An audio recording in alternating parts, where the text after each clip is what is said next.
Kiongozi mkuu wa Iran Ayatollah Ali Khamenei ametangaza Jumatatu usiku kuwa Iran haitovumilia uvunjaji wa mamlaka yake ya kitaifa, ikiwa ni kauli yake ya kwanza kupitia mitandao ya kijamii tangu mashambulizi ya anga ya Marekani yalipolenga vituo vya nyuklia vya Iran mwishoni mwa wiki.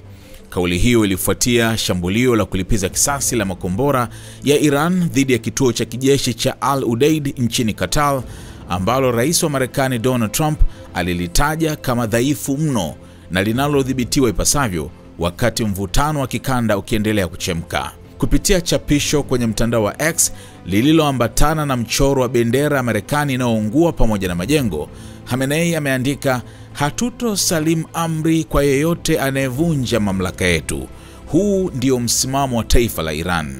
Kauli hiyo iliangazia msimamo wa Iran wa kujibu uchokozi kutoka nje kufuatia kurushwa kwa makombora 14 dhidi ya vituo vya Marekani vilivyoko Qatar na Iraq kama kisasi kwa mashambulizi ya Marekani. Trump katika chapisho lake kwenye Truth Social alidai kuwa makombora 13 Trump katika chapisho lake kwenye Truth Social alidai kuwa makombora 13 yalizuiwa na kombora la 14 halikuwa tishio, hivyo hakukuwa na majeruhi miongoni mwa Wamarekani au wa Qatar na uharibifu ulikuwa mdogo. La muhimu zaidi, wamejituliza na kwa matumaini hakutakuwa na chuki zaidi, aliandika Trump, akishukuru Iran kwa kutoa taarifa ya awali kuhusu shambulio hilo. Alizihimiza Iran na Israel kufuata njia ya amani na maelewano katika ukanda, akionyesha nia ya kupunguza mvutano.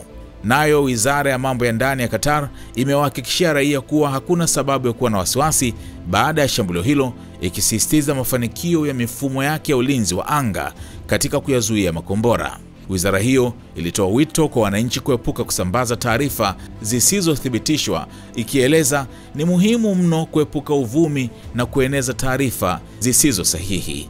Wizara hiyo iliahidi kuchukua hatua zote zinazohitajika kuhakikisha usalama wa raia na wakazi na kudumisha hali ya utulivu katika maisha ya kila siku.